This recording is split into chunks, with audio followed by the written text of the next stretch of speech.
수도권 집중되면은 문제가 집값이 올라가는 문제라든지 아니면 뭐 수도권 집중 때문에 저출산 발생했다 이런 얘기들이 좀 있는데 이게 어느 정도 인과성 이런 것들이 좀 집중되면 집값 올라가는 건 좀 이해를 하겠는데 저출산하고의 관계성은 어떻습니까? 저출산에 대한 관계성은 이제 제가 발표한 자료는 아니고 우리 이제 마강래 교수님이 발표한 자료가 있는데 서울로 집중이 되면서부터 이제 2025년도부터 그러니까 서울 2025년도부터 서울로 청년 인구가 많이 올라와요. 그러면서 반비례해서 2015년도부터 실제로 이제 출산율이 떨어진다는 그 통계 자료가 확인되고 있습니다. 지금 뭐 뉴욕이나 뭐 서울 마찬가지로 이런 대도시들에서 시민들이 가장 쓰고 있는 비용 중에 핵심적인 게 주거 비용하고 교통 비용, 통근 비용이에요. 네. 근데 아까 말씀드린 것처럼 이렇게 도시가 계속 확장되고 커지다 보면 두 가지 비용이 같이 올라가요. 네. 근데 이 청년 세대는 기대 소득이 다른 세대들에 비해서 가장 낮잖아요. 네. 우리 다음 세대는 더 낮을 것이고.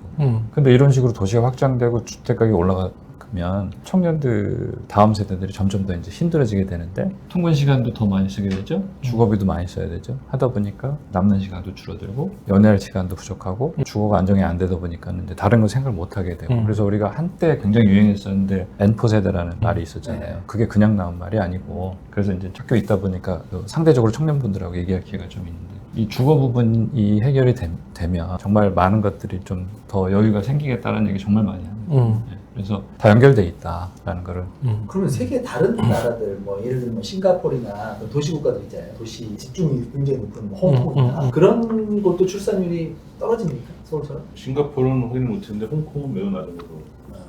도시화가 되면 출산율이 그러니까 전국 통계를 보면 서울이 가장 낮은가 그렇긴 하거든요. 지방일수록 출산율이 높고 도시화된 곳은 낮은 것이 찾아봐야 되는데 홍콩이 서울보다 더 낮습니다. 아 그래요? 네. 우리나라에서도 과거에 조선업 굉장히 지금 다시 좋아지고 있긴 한데 과거에 조선업 좋았던 지역 그리고 몇 군데 알잖아요. 네. 거기는 좋은 일자리가 있죠. 네. 그 다음에 주택 가격이 많이 높지 않죠. 통근 비용 많이 안 써도 되죠. 거긴 출산율이 훨씬 높습니다. 거제나 그렇죠. 울산, 그랬었습니다. 그러면은 이게 수도권 집중이 또 이익이 있으니까 이게 집중이 될 거 아닙니까? 수도권 집중이나 순기능 또 있을 거예요. 역기능만 있는 게 아니고 순기능은 무엇이며 그다음에 순기능과 역기능을 비교 형량했을 때 순기능이 더 많으면 그래도 감내해야 되는 거 아닌가 싶거든요. 요거 비교는 가능한가요? 혹시 최경호 소장님? 뭐 우리나라가 이제 90년대 인터넷 정보고속도로 깔 때도 네. 다른 나라보다 빨랐던 이유가 이렇게 밀도가 높아가지고 까기가 쉬웠다 이런 얘기들이 있죠. 당연히 이제 집적의 이익이 있는. 지금 이제 그 이익이 불이익보다 이제 더 적은 상황이 됐다, 불이익이 더 센 상황이 됐다라는 판단들을 그거를 뭐 에너지 순환 차원이나 이런 데서 볼 수도 있고 여러 가지 뭐 볼 수 있는데 연구 중에서는 이제 뭐 하루당 300명이 넘어가면 오히려 불이익이 많아지는 거 아니냐 뭐 이런 연구도 있다고 합니다. 그렇죠. 그리고 약간 도서 지역에 가고 그러면 택배 안 돼가지고 불편들 하시잖아요. 그런 직접 이익은 분명히 있긴 있습니다. 맨하튼이나 도쿄도 그렇고 싱가포르나 홍콩도 그렇고 굉장히 서울보다 제가 보기엔 훨씬 더 밀도가 높은 것 같거든요. 근데 그 도시들의 도시 경쟁력 자체는 그러니까 생산성이랄까요, 금융으로서의 허브 기능이랄까 이런 것들은 서울보다 훨씬 기능을 많이 하고 있잖아요. 글로벌한 도시. 사실은 이제 두 가지 측면을 봐야 되는데 이제 면적을 얼마만큼 놓고 볼 거냐. 서울도 이제 남산을 놓고 밀도를 볼 거냐, 빼고 볼 거냐. 그러니까 맨하탄도 딱 그 선만 놓고 보면 인구 밀도가 매우 높겠죠. 뉴욕 전체를 놓고 보고 또 그 도시를 지탱하기 위해서 미국이라는 배후지가 있는 거잖아요. 몇억 명의 인구. 거기서 이 뉴욕 하나를 지탱하는 것과 우리는 이제 인구가 5천만 명인데 이제 이게 다 서울에 몰려 있는 것과 좀 빅대를 비교할 수는 없는 거예요. 서울도 63 빌딩만 딱 놓고 보면 인구 밀도가 어마어마하게 높겠죠. 근데 그거를 지탱하기 위해서 주변에 공원도 있고 다 있는 거예요. 아니 제 얘기는 뭐냐면 맨하튼처럼 집적으로 인한 거기에 다 몰려 있잖아요. 월스트리트도 있고 뉴욕 타임즈도 있고 그 집적으로 인한 이익이 꽤 크기 때문에 거기에 엄청 비싼 렌트비를 감내하고도 본사들이 있는 거 아닌가요? 거긴 인재들도 있고 여러 가지 뭐 네트워크도 있고 정치인들도 있고 한 거니까 그런 입장에서는 아직 맨하튼이나 이런 데에 비해서는 저개발이다, 더 높여야 된다라고 하는 주장이 있을 것 같은데 저는 그런 주장 없나요? 그럼 들어봤죠. 네. 그런 몇몇 사례를 가지고 우리도 그렇게 나가야 된다라고 하기에는 상황이 너무 심각하다. 오세훈 시장이 네. 무슨 뭐 그 용산 국제업무지구나 이런 데는 그렇게 가자는 그러니까 제 말씀은 실제로 수치상 우리가 밀도가 뒤지지 않고 딱 그 건물 하나만 놓고 보면은 당연히 높은 건물이 있는 데가 밀도가 높겠지만 블럭이나 도시 차원으로 좀 넓게 봐야죠. 그 아까 했던 말씀인데 그거를 지탱하기 위해서 이제 미국이라는 시스템이 뒤에 인구가 그게 다 있는 거와 한국은 이제 그게 지금 다 서울이라는 사람이 다 들어와 있는 거라서 광화문만 놓고 그럼 인구 밀도 비교해 보면 또 맨하탄이랑 비슷할 수도 있겠죠. 그러니까 그 비교 자체가 사실은 쉽지 않은 거예요, 굉장히. 왜냐하면 미국하고 일본이라는 나라는 또 우리나라하고 또 다른 특성들이 있고, 싱가포르는 또 그런 걸 유치하기 위한 각종 다양한 세제가 또, 그러니까 동일하게 비교가 굉장히 어렵고, 사실은 우리 내부의 지금 상황을 보고 우리가 판단을 해야 될 것 같다는 생각이 드는데, 가장 그 심각성을 잘 드러내주는 지표가 출생률이 있잖아요, 학교 출생률. 네. 그게 0.7, 0 그렇잖아요. 그러니까 2.1이 돼야 이 사회가 유지가 된다라고 우리가 보통 얘기하는데 그 0.7이라면 이거는 엄청나게 심각한 거고요. 이거는 이제 우리 이제 젊은 세대들, 청년 세대들이 일종의 사회에 대한 일종의 복수가 약간 그런 느낌도 저는 들어요. 가장 할 수 있는 가장 실질적인 복수가 다음 세대는 우리 다음은 희망이 좀 적으니까 여기서 멈춘다 이런 의미로 받아들여야 된다는 것이고요. 제가 들은 것 중에 싱가포르에서 합계 출생률이 1.7인가 뭐 이렇게 내려갔던 때가 있었어요. 그때 거의 이제 이건유 총리 때였는데 국가 비상사태에 준하는 정책들을 폈습니다. 근데 우리는 너무 무뎌졌어요. 1.7도 난리가 나는 상황인데 지금 1 밑으로 떨어졌잖아요.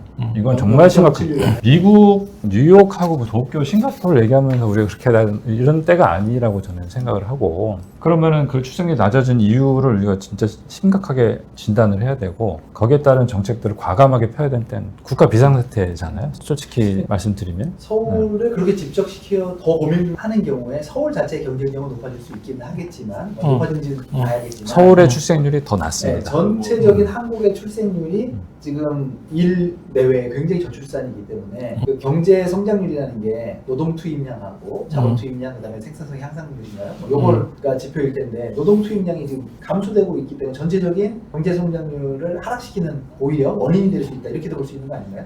서울 자체 경쟁력도 저는 올라가기 어렵고 네. 말씀하신 국가 차원에서 또 이제 인구도 더 이상 빨아들일 인구도 없고 지방의 인구가 이제 절반 이상이 다 수도권에 와 있잖아요. 그리고 더 이상 빨아올 자원도 없고 그래서 뭐 원자력 발전소 서울이 짓자는 얘기도 나오는데 서울이 더 과밀화 되려면 에너지 가져오는 발전소나 에너지를 자원을 버려야 되는 쓰레기 매립자나 이런 거 계속 또 지방에다가 의존을 해야 되는데 더 이상 이제 그럴 수 있는 단계가 아니다라고 보는 거죠. 뭐 홍콩하고 뉴욕하고는 차원이 다른 어떻게 상황이고 보면 지방을 식민주하는 서울이 살기 좋은 도시가 아니에요. 아까 말씀드린 것처럼 가장 세계에서 가장 긴 통근 시간 서울 때문이잖아요. 평균이 그렇게 높게 나오는 거. 그 다음에 주택 가격 지금 PIR 소득 대비해서 그러니까 하나도 돈을 안 쓰고 모아가지고 연봉을 다 모아가지고 집을 사는 데까지 걸리는 보통 연도라고 그렇게 비율을 얘기하는데 그게 굉장히 높잖아요. 희망이 없단 말이지. 그런 심각한 상황에서 그런 경쟁력이라는 굉장히 검증되지 않은 여건마다 다 그 맥락에 다 다른 거를 그렇게 단순 비교해갖고 그렇게 가자라고 주장하는 게 저는 굉장히 적절하지 않다라는 생각이 들고요. 저 듣다 보니까 제 얘기를 못했는데 제 얘기 조금 드릴게요.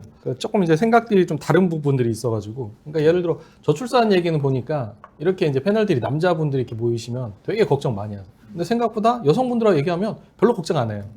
여성분들은 그게 왜 문제냐, 오히려 이제 이런 얘기를 하고, 뭐 최재천 박사님은 오히려 한국에서 애 많이 나오면 그게 오히려 문제다 말씀하신 분도 계시고, 근데 그 부분에 대해서는 다음에 얘기하기로 하고, 한 두 번째 이제 한국에서 보는 시각이 아메리칸 스타일이 있고 유로피안 스타일이 있는 것 같아요.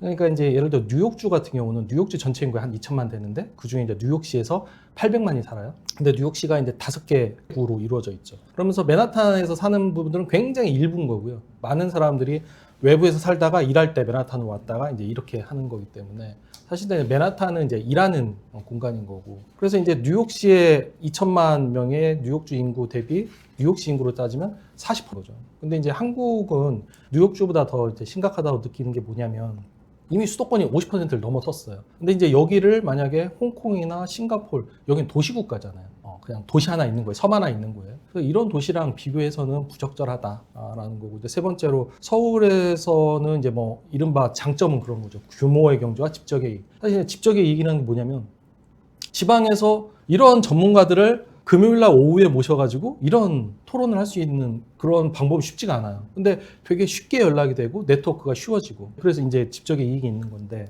근데 반면에 많은 사람들이 청년층을 얘기를 하는데 지나친 뭐 우리가 매일 퇴근하면서 출퇴근하면서 느끼는 지하철의 과밀, 그런 가장 느끼는 것 같고, 그리고 혼잡 부분은 점점 이제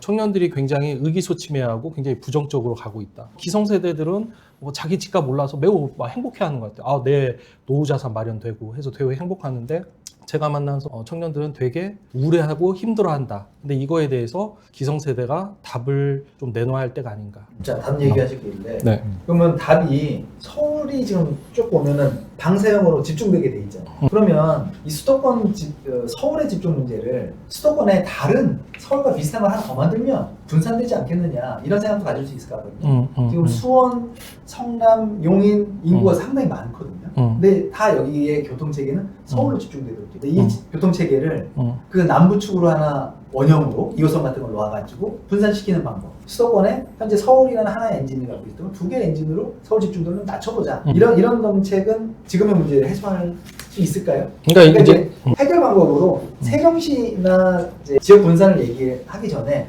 조금 더 쉬운 방법으로 수도권 내에서의 분산 방법은 안 되느냐 이걸 한번 여쭤보고 싶어요. 그러니까 이런 건 사실 이제 도시계획을 연구하시는 박준 교수님이 더 잘 아실 텐데 박준 교수님 말씀 워낙 많이 하셨기 때문에 저희가 수도권이라고 얘기하는데 사실은 이제 학계에서는 이걸 수도권이 이제 서울권이라고 얘기를 해요. 그러니까 뭐 수도권 남부를 키우든 수도권 북부를 키우든 다 서울권인 거죠.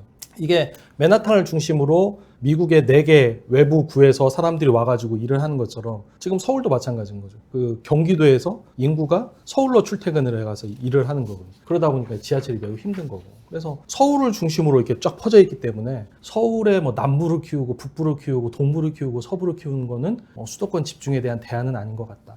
논점이 이제 도 차원에서의 또 다극이냐, 수도권 내에서의 다극이냐가 하나가 있겠고요. 그런 측면에서 수도권 내도 다극화가 필요하다 인정이고요. 그 방법론으로 순환선이 필요하다는 제가 누누이 주장하고 다니는 건데요. 지하철 2호선이라는 말씀하셔서 너무 반가웠는데 GTX 논의를 하면 다 강남 중심에 거기에 D인가 E인가가 이제 순환형이 하나 있긴 있는데 먼 훗날의 계획이에요. 저는 이 순환형이 꼭 필요하다. 그래서 이 지역 간 연결이 돼야 수원에서 서울 왔다가 꼭 인천을 가게 하지 않고 수원에서 인천을 지금 수인선이 있지만 예를 들어 그렇게 돼야 이제 각 핵이 작동하기 시작하거든요. 교대하고 강남이 지금 아니면 삼성이 이렇게 2호선이 연결 안 되고 사당하고 교대가 저기 시내까지 들어갔다 나와야 되면 이게 그만큼 지금처럼 발전을 못했다는 거죠. 그런 의미에서 의미가 있고 다만 이제 세종시를 고민했던 분들은 이제 박정희 대통령 때부터 그랬던 거는 이제 군사적인 이유였지만 이제 수도권에 만들면 연담 도시화라고 도시가 그냥 서울이 확장되는 걸로 끝나버리지 않겠냐. 두 개의 그게 아니라 그냥 서울로 다 흡수돼 버리지 않겠냐는 걱정이 있었어요. 그래서 그거는 이제 위기에 따라서 그러니까 어떤 시설이냐에서 일자리 몇 개는 당연히 수도권 내 다국화도 필요하고 병원도 뭐 상급 병원이라면은 또 뭐 그럴 수 있고 근데 뭐 예를 들어 뭐 정부 부처라든가 이런 거는 또 얘기가 달라질 수 있겠죠. 그래서 수도권 다국화 문제의식 좋고 순환선 꼭 필요하다. 아니, 경기도가 지금 한 1,300명 정도 인구가 되거든요. 경기 남부만 쳐도 한 1,000만 명이 살고 있을 텐데 이게 서울로 다 빨려 들어가는 구조라서 경기도지사라면 자기들 안에서의 자족적인 핵 그 엔진을 하나 만들고 싶을 생각이 있을 것 같아요. 저도 소장님 말씀하신 거하고 마찬가지로 그 안에서의 분산도 의미는 있습니다. 근데 그게 위험성이 있다라는 건데 서울의 중심층이 워낙 세다 보니까 빨려 들어갈 가능성이 굉장히 편입될 가능성이 있습니다. 여기 이제 1990년도, 5년도, 2000년도, 2005년도 그 뒤에는 제가 게을러서 분석을 못했는데 해보면 더 확장됐을 거예요. 통근권이 확장이 돼 실질적으로 이거는 아까 말씀하신 그 서울권 그렇죠. 이게 용인이에요 벌써. 이 끝에가 용인도 이미 서울권 한 부분이다 이렇게 보시면 될 것 같고 그렇게 해서 이제 주택 시장도 이런 식으로 확장이 계속 돼가는 거예요. 그래서 웬만큼 멀지 않고서는 분산의 효과가 크지 않다. 그래서 제가 정책 중에 아쉬웠던 정책 정말 너무 많은데 그 중에 하나는 이제 판교 강남하고 너무 가깝잖아요. 분산시키는 그런 의미도 분명히 담았을 텐데 오히려 분당보다 더 가까운 위치에 그걸 넣어서 또 좋은 일자리들 상대적으로 더 좋은 일자리기도 하고 그래서 강남 중심성이 더 높아졌다. 그것 때문에 저는 그게 좀 아쉬운 거라서 그 위치 굉장히 중요합니다. 그러니까 이거를 고용 일자리가 가장 핵심적인 거라고 제가 이제 제일 처음에 길게 말씀드린 이유가 이제 그건데 일자리를 강조하기 위해서 일자리를 멀리 보내. 근데 요 일자리를 질문에 하나는 수원 용인 행국도 좋은데 뭐 인천, 수원 용인 그다음에 뭐 동쪽으로 가서 뭐 하나 뭐 이런 식으로 그 수도권 도시 중에서는 그냥 정주 도시, 그러니까 베드타운만 있는 게 아니고 생산 기반도 있는 곳들이 있잖아요. 평택 같은 곳은 그게 있죠. 그래서 그런 데는 좀 더 키워서 일자리를 분산시키는 역할을 할 수 있지 않을까. 평택 같으면 거의 평택 바로 밑에가 아산, 당진 이쪽이라서 그쪽은 거리가 상당히 되죠. 사실은 서울에서. 그러니까 지금 그 반도체 클러스터, 반도체 북한산단 같은 것도 뭐 새만금으로 보내자 뭐 이런 얘기도 있는데 사람들이 가겠냐 인재가 이런 얘기가 또 있어요. 또 그, 다른 그 지역으로 분산하더라도 어떻게 기업 입장에서는 인재도 중요한 자원이기 때문에 입지를 선택함에 있어서 고민이 상당히 될 것 같거든요. 그래서 저 밑으로 가면 분산 효과는